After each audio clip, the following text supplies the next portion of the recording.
Chapter 2. Desire, the starting point of all achievement. The first step toward riches. When Edwin C. Barnes climbed down from the freight train in Orange, N.J., more than 30 years ago, he may have resembled a tramp, but his thoughts were those of a king. As he made his way from the railroad tracks to Thomas A. Edison's office, his mind was at work. He saw himself standing in Edison's presence. He heard himself asking Mr. Edison for an opportunity to carry out the one consuming obsession of his life, a burning desire to become the business associate of the great inventor. Barnes' desire was not a hope. It was not a wish. It was a keen, pulsating desire which transcended everything else. It was definite. The desire was not new when he approached Edison. It had been Barnes' dominating desire for a long time. In the beginning, when the desire first appeared in his mind, it may have been, probably was, only a wish, but it was no mere wish when he appeared before Edison with it. A few years later, Edwin C. Barnes again stood before Edison, in the same office where he first met the inventor.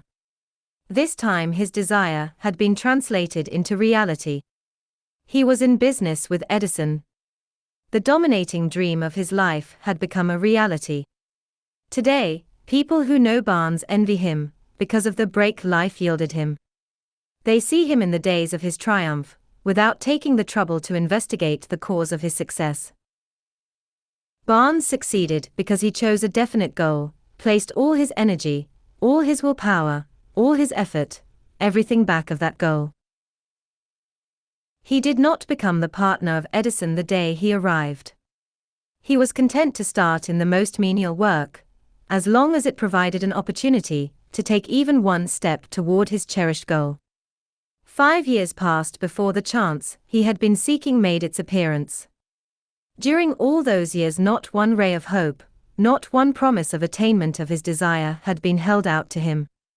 To everyone, except himself, he appeared only another cog in the Edison business wheel, but in his own mind, he was the partner of Edison every minute of the time, from the very day that he first went to work there. It is a remarkable illustration of the power of a definite desire. Barnes won his goal, because he wanted to be a business associate of Mr. Edison, more than he wanted anything else. He created a plan by which to attain that purpose. But he burned all bridges behind him. He stood by his desire until it became the dominating obsession of his life, and, finally, a fact. When he went to Orange, he did not say to himself, "I will try to induce Edison to give me a job of some sort." He said, "I will see Edison, and put him on notice that I have come to go into business with him." He did not say, "I will work there for a few months, and if I get no encouragement, I will quit and get a job somewhere else." He did say, "I will start anywhere. I will do anything Edison tells me to do, but before I am through, I will be his associate." He did not say, "I will keep my eyes open for another opportunity, in case I fail to get what I want in the Edison organization." He said, "There is but anything in this world that I am determined to have, and that is a business association with Thomas A. Edison. I will burn all bridges behind me, and stake my entire future on my ability to get what I want." He left himself no possible way of retreat. He had to win or perish. Think and grow rich, that is all there is to the Barnes story of success. A long while ago, a great warrior faced a situation which made it necessary for him to make a decision which ensured his success on the battlefield. He was about to send his armies against a powerful foe, whose men outnumbered his own. He loaded his soldiers into boats, sailed to the enemy's country, unloaded soldiers and equipment, then gave the order to burn the ships that had carried them. Addressing his men before the first battle, he said, "You see the boats going up in smoke. That means that we cannot leave these shores alive unless we win. We now have no choice, we win, or we perish." They won. Every person who wins in any undertaking must be willing to burn his ships and cut all sources of retreat. Only by so doing can one be sure of maintaining that state of mind known as a burning desire to win, essential to success. The morning after the Great Chicago Fire, a group of merchants stood on State Street, looking at the smoking remains of what had been their stores. They went into a conference to decide if they would try to rebuild, or leave Chicago and start over in a more promising section of the country. They reached a decision, all except one, to leave Chicago. The merchant who decided to stay and rebuild pointed a finger at the remains of his store and said, "Gentlemen, on that very spot I will build the world's greatest store, no matter how many times it may burn down." That was more than 50 years ago. The store was built. It stands there today, a towering monument to the power of that state of mind known as a burning desire. The easy thing for Marshall Field to have done would have been exactly what his fellow merchants did. When the going was hard, and the future looked dismal, they pulled up and went where the going seemed easier. Mark well this difference between Marshall Field and the other merchants, because it is the same difference which distinguishes Edwin C. Barnes from thousands of other young men who have worked in the Edison organization. It is the same difference which distinguishes practically all who succeed from those who fail. Every human being who reaches the age of understanding of the purpose of money wishes for it. Wishing will not bring riches. But desiring riches with a state of mind that becomes an obsession, then planning definite ways and means to acquire riches, and backing those plans with persistence which does not recognize failure, will bring riches. The method by which desire for riches can be transmuted into its financial equivalent consists of 6 definite, practical steps, viz. First, fix in your mind the exact amount of money you desire. It is not sufficient merely to say, "I want plenty of money." Be definite as to the amount. There is a psychological reason for definiteness, which will be described in a subsequent chapter.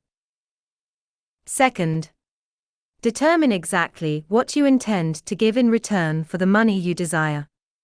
There is no such reality as something for nothing. Third, establish a definite date when you intend to possess the money you desire. Fourth, create a definite plan for carrying out your desire, and begin at once, whether you are ready or not, to put this plan into action. Fifth, write out a clear, concise statement of the amount of money you intend to acquire, name the time limit for its acquisition, state what you intend to give in return for the money, and describe clearly the plan through which you intend to accumulate it. Sixth, read your written statement aloud, twice daily, once just before retiring at night, and once after arising in the morning. As you read, see and feel and believe yourself already in possession of the money. It is important that you follow the instructions described in these 6 steps. It is especially important that you observe and follow the instructions in the 6th paragraph. You may complain that it is impossible for you to see yourself in possession of money before you actually have it. Here is where a burning desire will come to your aid. If you truly desire money so keenly that your desire is an obsession, you will have no difficulty in convincing yourself that you will acquire it. The object is to want money, and to become so determined to have it that you convince yourself you will have it. Only those who become money conscious ever accumulate great riches. Money consciousness means that the mind has become so thoroughly saturated with the desire for money that one can see oneself already in possession of it.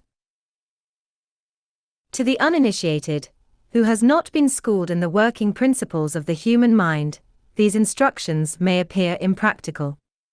It may be helpful, to all who fail to recognize the soundness of the 6 steps, to know that the information they convey was received from Andrew Carnegie, who began as an ordinary laborer in the steel mills, but managed, despite his humble beginning, to make these principles yield him a fortune of considerably more than $100 million.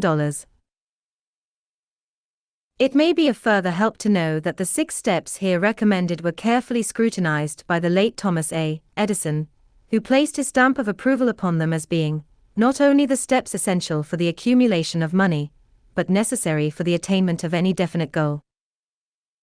The steps call for no hard labor. They call for no sacrifice. They do not require one to become ridiculous or credulous. To apply them calls for no great amount of education. But the successful application of these 6 steps does call for sufficient imagination to enable one to see, and to understand, that accumulation of money cannot be left to chance, good fortune, and luck. One must realize that all who have accumulated great fortunes first did a certain amount of dreaming, hoping, wishing, desiring, and planning before they acquired money. You may as well know, right here, that you can never have riches in great quantities, unless you can work yourself into a white heat of desire for money, and actually believe you will possess it. You may as well know, also, that every great leader, from the dawn of civilization down to the present, was a dreamer. Christianity is the greatest potential power in the world today, because its founder was an intense dreamer, who had the vision and the imagination to see realities in their mental and spiritual form before they had been transmuted into physical form. If you do not see great riches in your imagination, you will never see them in your bank balance. Never, in the history of America, has there been so great an opportunity for practical dreamers as now exists. The 6-year economic collapse has reduced all men, substantially, to the same level. A new race is about to be run. The stakes represent huge fortunes, which will be accumulated within the next 10 years. The rules of the race have changed, because we now live in a hanged world that definitely favors the masses, those who had but little or no opportunity to win under the conditions existing during the Depression, when fear paralyzed growth and development. We who are in this race for riches should be encouraged to know that this changed world in which we live is demanding new ideas, new ways of doing things, new leaders, new inventions, new methods of teaching, new methods of marketing, new books, new literature, new features for the radio, new ideas for moving pictures.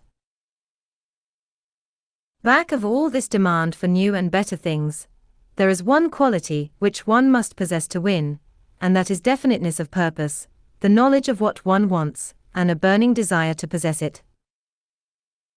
The business depression marked the death of one age, and the birth of another.